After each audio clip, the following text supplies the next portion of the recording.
Hello, Mark. My name is Sandy. My number is 53. My level is junior. The title of the speech is What Makes Life Worth Living in the Face of Death? The speaker is Lucy Kalanithi. A few days after my husband Paul was diagnosed with stage 4 lung cancer, we were lying in our bed at home, and Paul said, "It's going to be okay." And I remember answering back, "Yes, we just don't know what okay means yet." Paul and I had met as first-year medical students at Yale. He was smart and kind and super funny. He used to keep a gorilla suit in the trunk of his car, and he said, "It's for emergencies only." Laughter. I fell in love with Paul as I watched the care he took with his patients. He stayed late, talking with them, seeking to understand the experience of illness and not just its technicalities. He later told me he fell in love with me when he saw me cry over an EKG of a heart that had ceased beating. We didn't know it yet, but even in the heady days of young love, we were learning how to approach suffering together. We got married and became doctors. I was working as an internist, and Paul was finishing his training as a neurosurgeon when he started to lose weight. He developed excruciating back pain and a cough that wouldn't go away. And when he was admitted to the hospital, a CT scan revealed tumors in Paul's lungs and in his bones. We had both cared for patients with devastating diagnoses. Now it was our turn. We lived with Paul's illness for 22 months. He wrote a memoir about facing mortality. I gave birth to our daughter Katie, and we loved her and each other. We learned directly how to struggle through really tough medical decisions. The day we took Paul into the hospital for the last time was the most difficult day of my life. When he turned to me at the end and said, "I'm ready," I knew that wasn't just a brave decision, it was the right one. Paul didn't want a ventilator and CPR. In that moment, the most important thing to Paul was to hold our baby daughter. 9 hours later, Paul died. I've always thought of myself as a caregiver. Most physicians do. And taking care of Paul deepened what that meant. Watching him reshape his identity during his illness, learning to witness and accept his pain, talking together through his choices, those experiences taught me that resilience does not mean bouncing back to where you were before or pretending that the hard stuff isn't hard. It is so hard, it's painful, messy stuff, but it's the stuff. And I learned that when we approach it together, we get to decide what success looks like. One of the first things Paul said to me after his diagnosis was, "I want you to get remarried." And I was like, wow, I guess we get to say anything out loud. Laughter. It was so shocking and heartbreaking and generous and really comforting because it was so starkly honest. And that honesty turned out to be exactly what we needed. Early in Paul's illness, we agreed we would just keep saying things out loud, tasks like making a will or completing our advance directives, tasks that I had always avoided were not as daunting as they once seemed. I realized that completing an advance directive is an act of love, like a wedding vow, a pact to take care of someone, codifying the promise that till death do us part. I will be there. If needed, I will speak for you. I will honor your wishes. That paperwork became a tangible part of our love story. As physicians, Paul and I were in a good position to understand and even accept his diagnosis. We weren't angry about it, luckily, because we had seen so many patients in devastating situations. And we knew that death is a part of life, but it's one thing to know that. It was a very different experience to actually live with the sadness and uncertainty of a serious illness.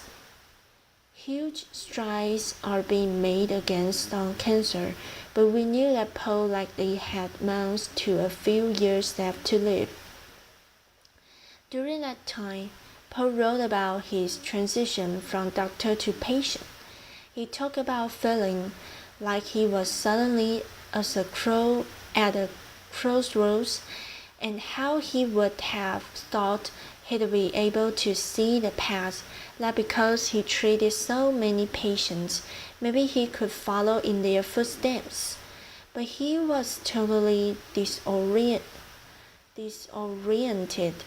Rather than a path, Paul wrote, I saw instead only the harsh, vacant, gleaming white desert, as if a sandstorm had erased all familiarity. I had to face my mortality and try to understand what made my life worth living, and I needed my oncologist to help to do so. The clinicians taking care of Paul gave me an even deeper appreciation for my colleagues in healthcare. We have a tough job. We are responsible for helping patients have clarity around their prognosis and their treatment options, and that's never easy, but it's especially tough when you are dealing with potentially terminal illnesses like cancer. Some people don't want to know how long they have left, others do. Either way, we never have those answers. Sometimes we substitute hope by emphasizing the best case scenario. In a survey of physicians, 55% said they painted a rosier picture than their honest opinion when describing a patient's prognosis. It's an instinct born out of kindness, but researchers have found that when people better understand the possible outcomes of an illness, they have less anxiety, greater ability to plan, and less trauma for their families. Families can struggle with those conversations, but for us, we all found that information immensely helpful with big decisions, most notably whether to have a baby. Months to a few years meant Paul was not likely to see her grow up, but he had a good chance of being there for her birth and for the beginning of her life. I remember asking Paul if he thought having to say goodbye to a child would make dying even more painful, and his answer astounded me. He said, "Wouldn't it be great if it did?" And we did it, not in order to spite cancer, but because we were learning that living fully means accepting suffering. Paul's oncologist tailored his camel so he could continue working as a neurosurgeon, which initially we thought was totally impossible. When the cancer advanced and Paul shifted from surgery to writing, his palliative care doctor prescribed a stimulant medication so he could be more focused. They asked Paul about his priorities and his worries. They asked him what trade-offs he was willing to make. Those conversations are the best way to ensure that your health care matches your values. Paul joked that it's not like that birds and bees talk you have with your parents, where you all get it over with as quickly as possible and then pretend it never happened. You revisit the conversation as things change. You keep saying things out loud. I'm forever grateful because Paul's clinicians felt that their job wasn't to try to give us answers they didn't have, or only to try to fix things for us, but to counsel Paul through painful choices when his body was failing but his will to live wasn't. Later, after Paul died, I received a dozen bouquets of flowers, but I sent just one to Paul's oncologist because she supported his goals and she helped him weigh his choices. She knew that living means more than just staying alive. A few weeks ago, a patient came into my clinic, a woman dealing with a serious chronic disease. And while we were talking about her life and her health care, she said, I love my palliative care team. They taught me that it's okay to say no. Yeah, I thought, of course it is, but many patients don't feel that. Compassion and Choices did a study where they asked people about their health care preferences, and a lot of people started their answers with the words, well, if I had a choice, if I had a choice. And when I read that if, I understood better why 1 in 4 people receives excessive or unwanted medical treatment, or watches a family member receive excessive or unwanted medical treatment. It's not because doctors don't get it. We do. We understand the real psychological consequences on patients and their families. The thing is, we deal with them too. Half of critical care nurses and a quarter of ICU doctors have considered quitting their jobs because of distress over feeling that for some of their patients, they've provided care that didn't fit with the person's values. But doctors can't make sure your wishes are respected until they know what they are. Would you want to be on life support if it offered any chance of longer life? Are you most worried about the quality of that time rather than quantity? Both of those choices are thoughtful and brave. But for all of us, it's our choice. That's true at the end of life and for medical care throughout our lives. If you are pregnant, do you want genetic screening? Is a knee replacement right or not? Do you want to do dialysis in a clinic or at home? The answer is, it depends. What medical care will help you live the way you want to?